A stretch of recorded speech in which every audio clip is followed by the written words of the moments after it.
JBN, we keep you informed. I am Michelle Jones, and in the news, contract killer Ashado Boysie McFarlane left a long trail of blood. Please remember to subscribe, like, share, leave us a comment, and click the notification bell to receive our daily news items. The mother of 49-year-old David Drummond has been having nightmares since the death of her son on July 16 in Palm District, Treadways, allegedly at the hands of contract killer Ashado Boysie McFarlane. She still endures sleepless nights while bawling in the days when memories of her son's brutal slaying surface. The mother was requested that her name not be mentioned on account of safety concerns, said that her son, who was a contractor, was a strong provider for the family, coming to her rescue and re-roofing her house when it was damaged by fire. McFarlane and Jamili Omar Smith, otherwise called the Black Man, were shot dead by a special team from the Counter-Terrorism and Organized Crime Branch in an alleged firefight in Duncan's Pen, St. Catherine, on October 26. McFarlane was accused of killing at least 9 people between June and September and was a person of interest in other murders. Speaking in somber tones while standing at her gate, the still grieving mother praised the police force for sending McFarlane to the grave. They did a fine job, and I am more than glad for what them do, because he was going back to earth many, many more, she said. It is unclear what percentage of murders or contract hits, but the phenomenon of hitmen for hire has been a perennial concern for investigators in a country that racked up 1,073 killings as at October 31, some 2.5% fewer than in 2019 when 1,100 people were slain. Drummond's mother believes that he was killed because of an internal family squabble over lands in Palm District.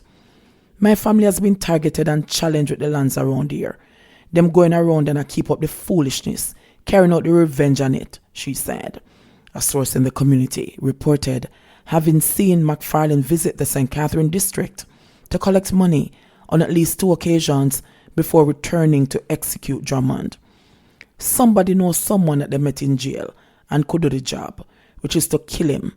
Them said the one ya nah miss. Him come the week before and collect money and come back the Tuesday and say everything alright Thursday, the source said.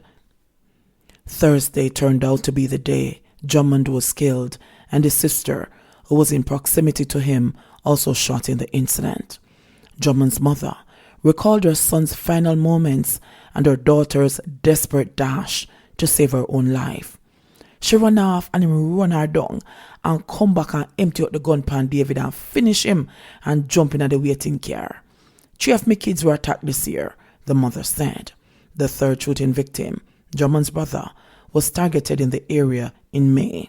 The mother is uncertain whether McFarlane played a role in that attack, but is not ruling out that possibility. Her husband is planning to sell out the property he owns in order to move away from the tragic memories. McFarlane's reign of terror spanned several north-central St. Catherine communities, including Bogwalk and Riversdale. 2 of McFarlane's alleged victims, Yashawn Big Up Issacs and Roshane Brushy Chambers, lived on Vietnam Lane in Bogwalk. They were killed on August 2 and September 12, respectively. Chambers' mother was too distraught to speak on the heels of his autopsy as the family sought to wrap up plans for his funeral. Meanwhile, a family friend of Chambers expressed shock at the trail of death and grief that had followed the killer. As so much man that the man they kill in a 2020 alone, all the person them were bringing about you have to feel it too, the friend said. Even though McFarlane is dead, all relatives or friends of the victims requested that their names not be mentioned, a sign of fear that his allies might return to exact vengeance. Further down Vietnam Lane, Isaacs' grandmother was still tearful. She learned via Facebook of McFarlane's involvement in her grandson's death. The grandmother said that she raised Isaacs from he was 4, doing so for the next 12 years until his mother returned from overseas. But even amid her grief, she sounded a note of redemption for the contract killer. If he's the killer, he was only hired. Me just feel sad. I miss him. And when everybody gone and I get lonely, I remember him, she said. Me no want know who kill him. Him know and God know I forgive them. Over in Orange Field, 10 kilometers northwest of Bogwalk, 2 more of McFarlane's alleged victims, Steve Brown and Roland Williams, were gunned down. McFarlane was also wanted for the murder of Millicent Gunn in Linstead, Clifton Green at Watercourse District, Riversdale, and Dalvin Stalky Alexander in Mansfield Heights, St. Anne. He was also wanted for the disappearance of Kenroy McPherson, who is now believed to be dead. The value of hits ranges from minuscule amounts to millions, security sources have said, but the motivation to pull the trigger centers around several factors.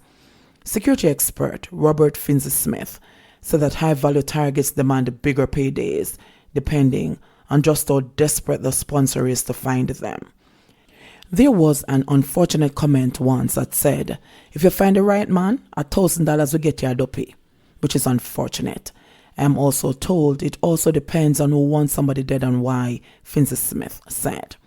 Jamaica scores of poor communities with crumbling infrastructure and informal settings operate as incubators for violent crime among at-risk youth.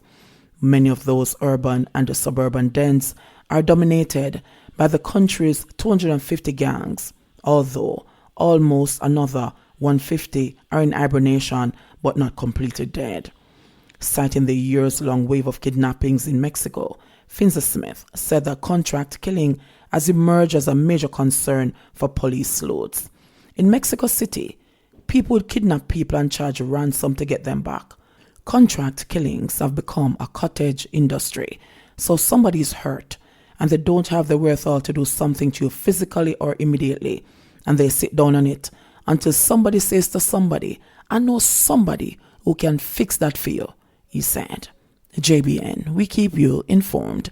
Please remember, subscribe, like, share, leave us a comment and click the notification bell to receive our daily news items.